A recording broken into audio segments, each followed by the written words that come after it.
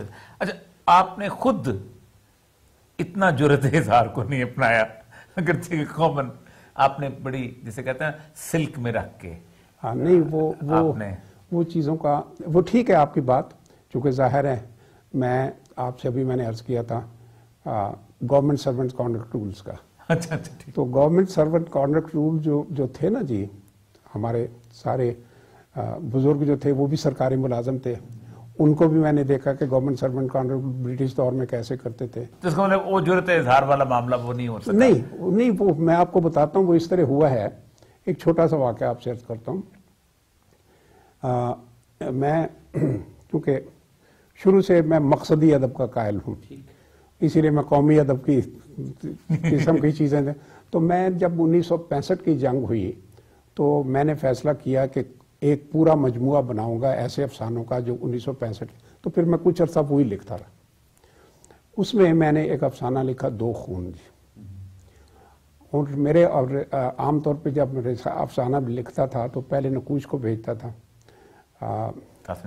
تو وہ انہوں نے طفیل صاحب نے کہا جی کہ اس کو دفن کر دیجئے اس افسانے کو۔ اچھا، اور اس کے بعد میں نے قاسمی صاحب کو بھیجا، تو نہیں اس وقت تو فنون ہاں جی ٹھیک ہے، تو قاسمی صاحب نے مجھے طویل خط لکھا اور اس نے کہا کہ نہیں آپ اس کو چھیڑیں نہیں اس موضوع کو۔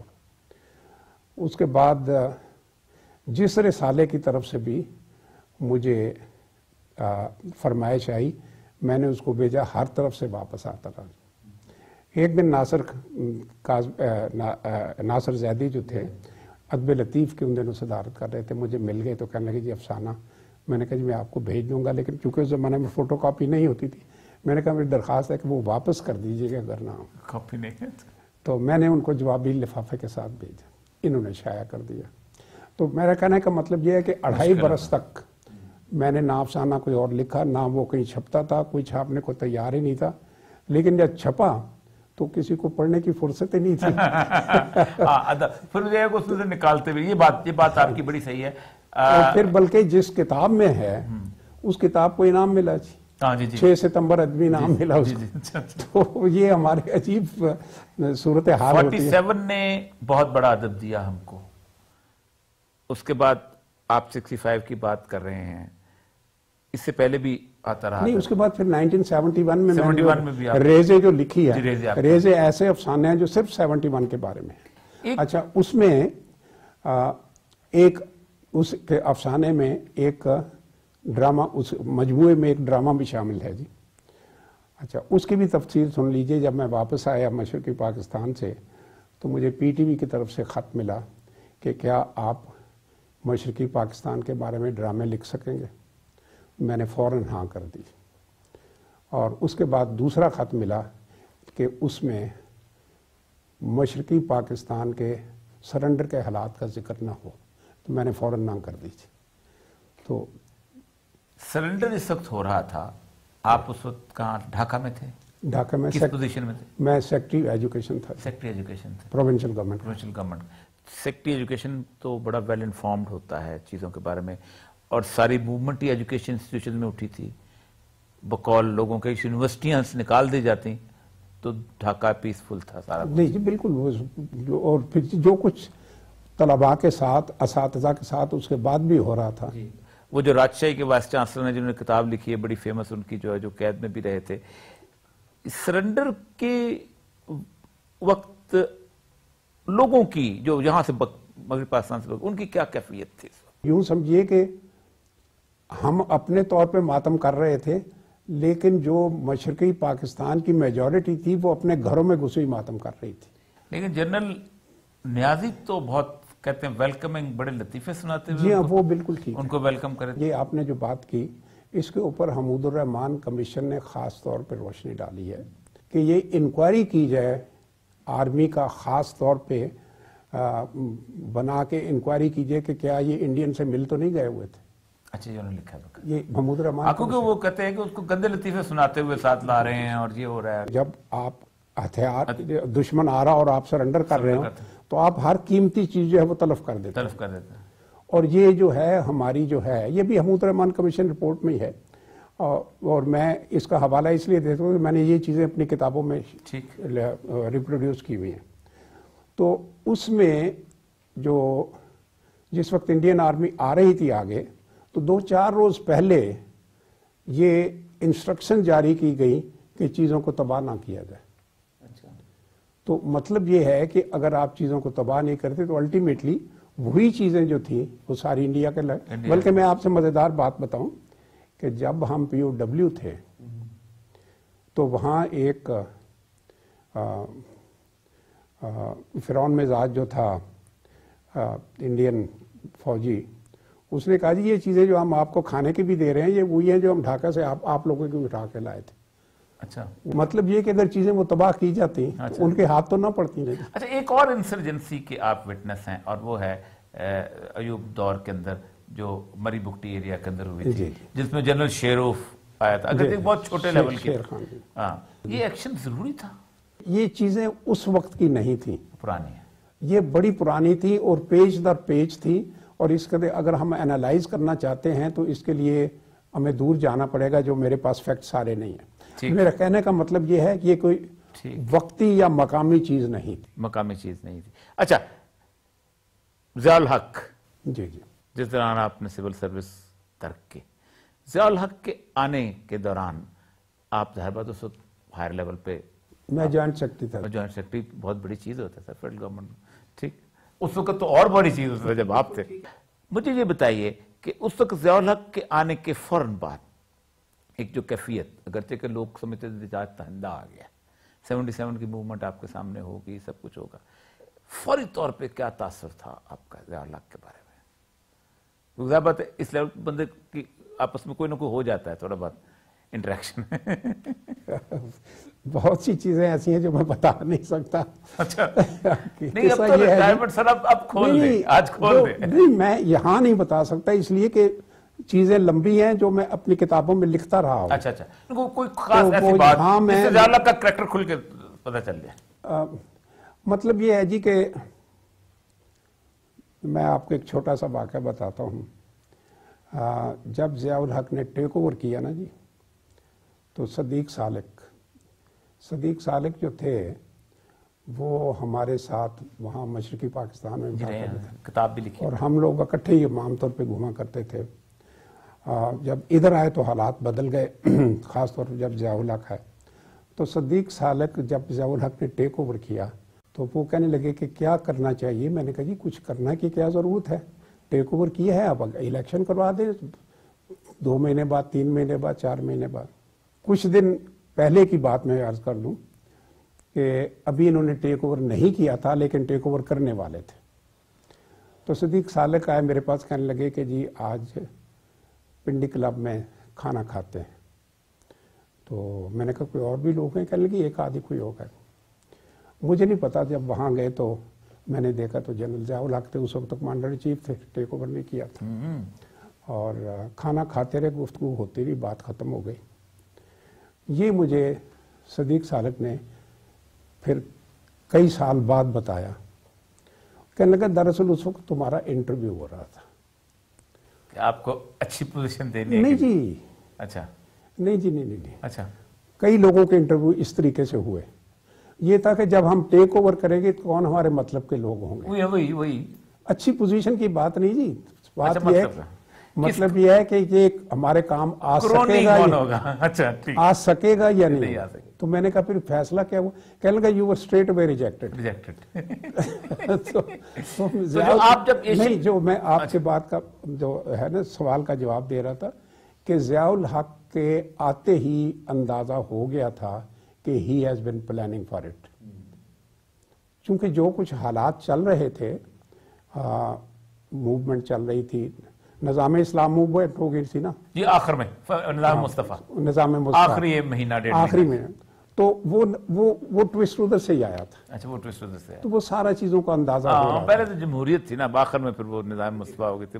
اچھا, آپ نے یہاں سے آخری اس وقت آپ ایڈیشن سیکرٹری تھے؟ اس وقت نہیں جی، میں جوائنٹ سیکرٹری تھے. آپ ایشین بینک چلے گئے؟ نہ، میں چلا نہیں گیا. اچھا، آپ یہ واقعہ بڑا امپورٹنٹ ہے. میں بھاگ گیا. اچھا جی، بھاگنے کا قصہ یہ ہے جی، میں جب تھا نا ادھر joint secretary economic affair division میں، تو میں ڈیل کرتا تھا اس پرٹیکولر مومنٹ پہ جب انہوں نے ٹیک اوور کیا ورلڈ بینک سے اور ایشین ڈیولپمنٹ بینک سے. Very important position. اور دونوں سے ہر سال میں لون نیگوشیشن وغیرہ کرنے کے لیے جایا کرتا تھا. تو یہ تو پچھلے 3-4 سال سے یہ چل رہا تھا. 3-4 نہیں، 2-3 سال سے چل رہا تھا. تو وہ ایک بہت ڈیفیکلٹ کیس تھا لون کا ایشین ڈیولپمنٹ بینک کے ساتھ. جو نیگوشیشن تو ہو گئی الٹیمیٹلی، لیکن اس کے فوراً بعد انہوں نے کہا جی کہ آپ would you like to come to the bank. وجہ یہ کہ اس وقت اس کے لیے ڈیپوٹیشن پہ لوگ جایا کرتے تھے جی. بالکل ٹھیک. تو انہوں نے کہا کہ آپ گورنمنٹ سرونٹ ہے تو آپ جوائن کریں گے. تو جو زبانی انہوں نے مجھ سے بات کی تو میں نے کہا نہیں جی مجھے یہ سوٹ نہیں کرتا، تو میں انکار کر کے آ گیا. کچھ عرصے بعد انہوں نے مجھے اس کو ذرا امپروو کر کے تو ان رائٹنگ بھیج دیا. تو میں نے بھی سوچا، اور اس کے بعد اپنے آفیسر باس وغیرہ سے، آفتاب احمد خان وغیرہ تھے صاحب، ان سے میں نے بات کی. تو پھر میں انکار کا خط لکھا اور ٹائپ کروایا اور ابھی بھیجنے لگا تھا تو پتہ چلا کہ جنرل ضیاء الحق صاحب پلاننگ ڈویژن کی، یہ بھی میں اپنی کسی کتاب میں لکھ چکا ہوں، اپنی پلاننگ ڈویژن، یہ بیوروکریسی والا جو ہے نا اس میں نے لکھا ہے. پلاننگ ڈویژن کے وہ آڈیٹوریم میں جوائنٹ سیکرٹریز اینڈ اباؤ سب کو ایڈریس کریں گے. تقریباً 200 کے قریب آفسرز تھے، اور وہاں انہوں نے ہمیں شروع اسی سے کیا کہ میں یو پیپل آر انڈرمائننگ اس، اور میں اس کو ٹالریٹ نہیں کروں گا. یہاں سے اس ٹون میں انہوں نے بات شروع ہوئی. وجہ یہ ہے کہ اس سے کچھ عرصہ پہلے بھٹو کو پھانسی لٹکا چکے تھے، اور اس وقت ان کو خیال تھا کہ میری گرپ اب پوری ہو گئی ہے، ناؤ آئی کین ہینڈل. اور پھر اس کے بعد کوڑے لگنے شروع ہوئے، اور جو کچھ آپ نے دیکھا جس طریقے سے پوری قوم کو اسلامی تعزیرات بھی آ گئی ہیں، سب کچھ آ گئی، جس کا نتائج ہم آج بھی بھگت رہے ہیں ان کوڑوں کے. اس کے بعد جو وہ طبیعت اتنی مقدر ہوئی، ساری جو 1.5 گھنٹے کی جو ہم نے گالیاں والیاں سنی، تو واپس آ کے میں نے وہ خط جو تھا انکار کا ایشین ڈیولپمنٹ بینک کو وہ پھاڑ دیا، اور ان کو ٹیلیکس، ان دنوں ٹیلیکس کا زمانہ تھا، کہ جی آئی ایکسیپٹ دا آفر. انہوں نے آپ کو الاؤ کر دیا جانے کے لیے؟ مشکل سے، لیکن کر دیا. پھر مجھے ایشین بینک کی آفر ہوئی تھی. ہاں جی. مجھے مشرف نے ریجیکٹ کر دیا تھا. بہت بہت شکریہ مسعود مفتی صاحب، تھینک یو ویری مچ. ناظرین، مسعود مفتی صاحب ہمارے درمیان تھے. یہ وہ لوگ ہیں کہ جن کی وجہ سے آج پاکستان اپنے پاؤں پر کھڑا ہے.